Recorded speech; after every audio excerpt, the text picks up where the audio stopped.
It was a cold winter's night, and a young 16-year-old Daniel Ranman was in bed.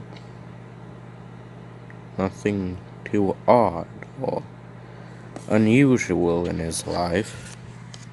But then he heard a buzzing, perhaps a bug or washing machine, although the buzzing he heard was rather sentient sounding, as if it was trying to tell him something. So he opened his eyes to see nothing more than a faint red glow. But the glow grew bigger. The glow grew closer. Eventually, the glow covered his entire field of vision, and then he heard, in a very buzzy voice, "I am coming. I will arrive in 1 year. All you have built will fall, and the few of any worth who reside on this backwater planet will be servants of the unspeakable King in Yellow. But to simplify my name to the point that it can be said by a mortal tongue, you may call me Hasture." The man then began to scream, hoping this was a dream, as whilst hearing this voice, he saw horrific, awful visions of a deformed and grotesque, vaguely humanoid creature, whose entire body was covered in a yellow cloak, and who was killing with his bare hands countless soldiers. But then, the light began to dim, and the man saw a creepy, bug-like creature simply proclaiming, "I am Amigo," before it left. Daniel was traumatized. He couldn't stop thinking about what happened to him. He got no sleep that night, and the next day he told his parents. Of course, neither of them believed him, and thus he was sent to a mental hospital. On his first day there, he was given a handful of 6 different pills. He had no choice but to take them.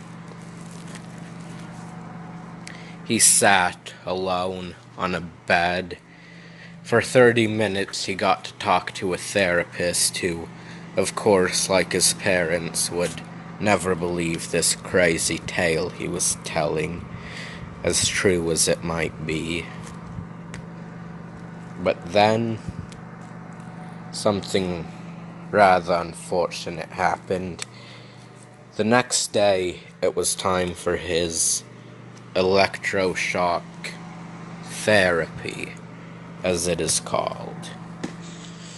While going through this, he screamed and yelled in pain, but no one heard him over the gag they forced into his mouth. His entire body convulsed, like a frog having its legs made move by a prod in it. But then again, what else was he? He was so numb at this point he might as well be dead like the frog, and his legs sure were kicking. He'd never felt such horrible pain. He didn't know he even could. Eventually, it finally happened. He felt the awful, piercing, stabbing sensation that is your bone breaking and then cutting through your muscle and flesh. He tried to look at it, but as soon as he mustered the strength for his eyes to turn in its direction, they flew away, seeing the horrific image of his own bone protruding, stabbing through his skin, being visible. He wasn't sure what hurt worse, the broken bone or the torn muscle around it. Then it stopped, but he was still twitching, just because of the disturbing image he just witnessed. Horrific. He lied there, screaming, writhing in agony. Eventually, two doctors ran over. They held him down. He tried to get up, but he couldn't do it. As angry as he was, he couldn't think of anything other than the awful pain in his arm. Then a third one came in and gave him an injection. The pain went away. He woke up the next day with his entire arm in a very tight cast. And then he realized something awful. He was gonna die in here. And in a year, regardless of whether what he said was true or false, he won't know. But if it was true, then the King in Yellow will come.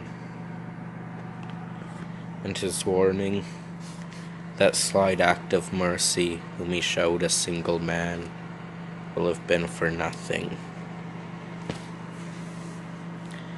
His third day in, let's face it, an asylum. No other word should describe this place. They gave him another injection. And after about 20 minutes, he started to not see things anymore, not think things anymore. He forgot all about the Migo and their warnings. His body began to collapse, and it hit the ground. And all he could think was mindless noise. And all he could see was the black of his eyelids. He was alive, as some might call it. He had permanently lost his ability to think, see, hear, talk, or really do anything. But his blood kept on flowing.